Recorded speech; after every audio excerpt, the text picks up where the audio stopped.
Have you ever wondered, if I could just quiet my mind, then I'd be okay?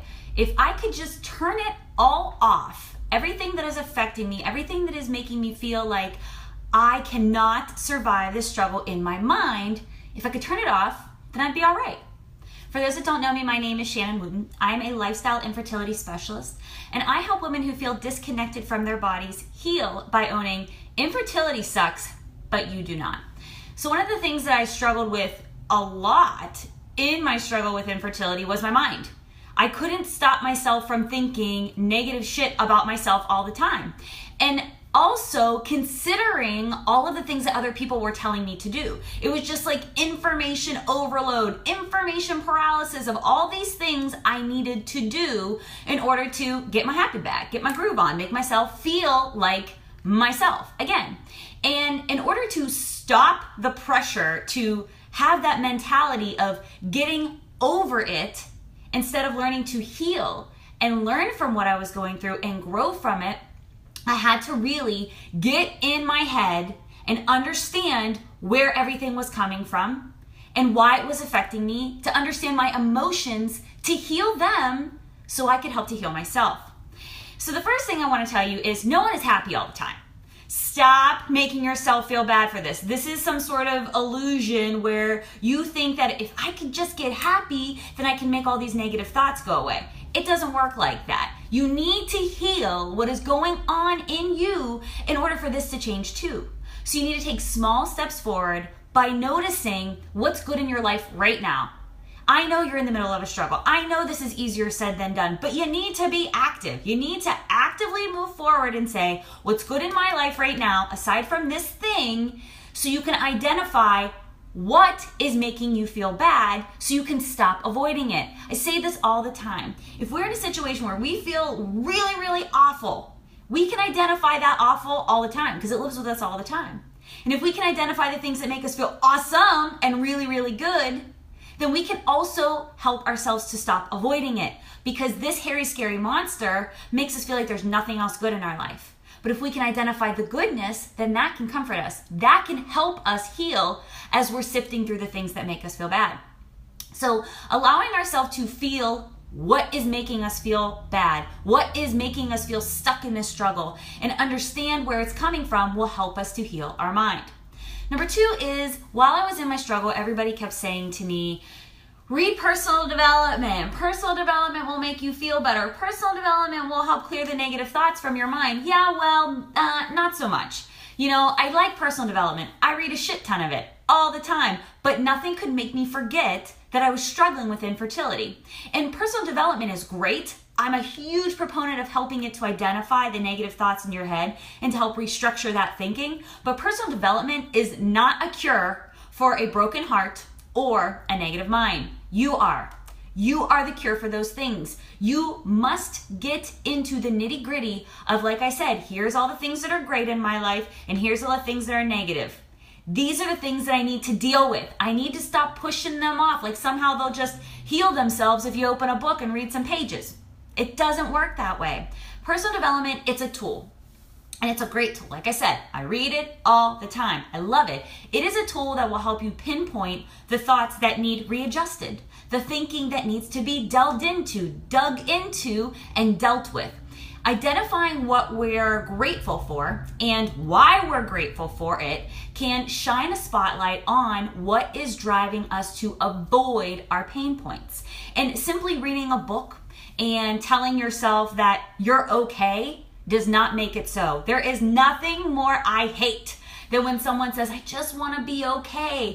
Screw that. You should want to be more than okay. You should want to be freaking fantastic. This is your life after all. And yes, as I said, personal development is a great tool, but it is not going to make you heal. It may help you and help you pinpoint the things that are keeping you stuck, but only you can heal by facing the things that are keeping you bogged down, that are making you feel like you can't survive the struggle. Next is, if I said it once, I will say it a million, gazillion, fulfillion, trillion dollars times. And it is, you cannot heal a broken heart with a broken mind. You can't. If your heart is broken because you're grieving your struggle of infertility, or you're grieving the loss of a situation or a loved one or a life that you thought you were destined to live, you cannot heal that broken heart if this tool up here keeps telling you, you suck, you're deserving of this negativity, you will never be anything more than where you are, who you are, and what you are right now. You cannot heal this broken muscle with this broken muscle. You cannot. Struggles are hard, and they can make us unhappy. And being unhappy can infect our thinking and change how we feel about our whole entire life. The whole kit and caboodle. So if your mind and your heart are negative, you're going to think your whole freaking life is negative. You're going to think there are no bright spots. There is no positives and negatives. You're going to think everything's just negative. And going through a struggle and dealing with negative thoughts, it's no wonder your heart is broken too. If you're feeling your life is shit, you're probably going to feel like you are not able to overcome it or get beyond it. And you simply cannot heal your mind by telling yourself that, I'm gonna be happy today. Like, today's a great day. And then all of a sudden, all the reminders of I got my period, I can't get pregnant, I didn't get that job I interviewed for, will start tweedling their way into your mind and weighing you down if you don't deal with them. Additionally, reading a personal development book that says, you're a lion, you are freaking meow, you're a lion, is not going to make you walk outside your door and suddenly you're a lion. It doesn't work that way. Why? Because it's a tool. And if this tool is constantly saying negative, negative, negative, more than it's open to dealing with positive, because this is also broken too, that tool ain't gonna work. It just isn't. So pretending your struggle is not affecting you, and pretending that your heart is not broken, and pretending that your mind is not more hardwired to go to the negative in the midst of your struggle, and expecting it all to just heal and poof, it's gone, go away, when your whole self is being negative, it's not going to work, and you can't expect it to. How do I know this? From personal experience, I'm not saying that you're in the same place as I am. I'm not saying that your struggle is taking control of your mind and making you think that everything in your life is negative, but it made me feel that way. It beat me around like I was in the dryer and then the washing machine over and over and over again. But the sooner I got to believing that I am not my thoughts, and that my thoughts do not control me, and that I can counteract them by taking positive action, by dealing with the shit that was making me feel negative about myself, the sooner I was able to start changing these thoughts. The sooner I was able to start taking control back in my life. The sooner I was able to feel genuine happiness, genuine prosperity in my life, and like I could accomplish anything, is when I started to conquer this. And then when I started to conquer this, I could start to conquer this, my heart. And then when I started to conquer these two things together, the whole vision, the whole perception of my life, the way I viewed it, it changed. It all changed. I was unable to change my thinking and genuinely think, be, and feel positive about my life until I laid down in the gutter with my pain. I looked at it and I said, I'm not scared of you anymore because I'm tired of being sad. I'm tired of this being negative. I want to be positive. I want my life to be positive. And more than that, I want all of this to feel positive. And the way that I did that was, instead of turning my mind off, instead of saying, if I could just quiet my mind and turn it off, then I can make it all go away. The way that I did that was by turning it on, was by engaging all of those negative feelings, by engaging them and allowing them to have space in my life, because they were there for a reason. I didn't want to face them because they were scary and they were hard and they hurt like a motherfucker. But I needed to, and I knew I needed to, because I was so tired of being sad. I was so tired of saying, I feel like a victim. And so what I did was I faced denial head on and said, what does this mean for my future? What does my infertility struggle mean for my future? I faced my shock head on, which had questions of, why is this happening to me? Why? I faced my anger head on, and I faced those questions of, what's my legacy if I'm not a mom?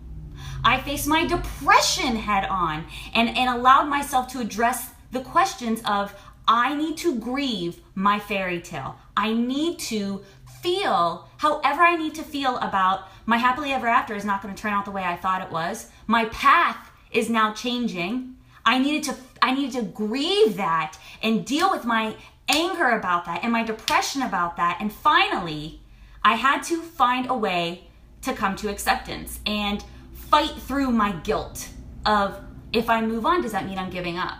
If I move on, does that mean I really truly don't want a baby? And my sadness about, well, my fairy tale may not turn out the way I wanted it to, but I'm gonna work by hell or high water to make sure that I live happily ever after, whatever that looks like. And ask myself, through acceptance, what does moving on look like? I had to lay down in the gutter with all of my thoughts and really say to myself, Shannon, you are not your thoughts. You can change this at any given time. You can take the power back because it's your life. And until I turned my mind on and faced my grief, I wasn't able to move on and improve my negative thinking and fix my broken heart and really, truly enjoy my life. Thank you guys always for signing on. Throw me some hearts if you like this video. Leave me some questions below if you have any, and I promise I will get back to you. Otherwise, jump inside the private group, Infertility Sucks. You don't, where questions like these and conversations like these are brought up all the time. We're constantly addressing the hard stuff, constantly telling ourselves, how can we take back our happy and realize that infertility sucks, you don't. Otherwise, my heart is already with you. I hope you guys have a fantastic week. Do good things for yourself and be easy. Bye.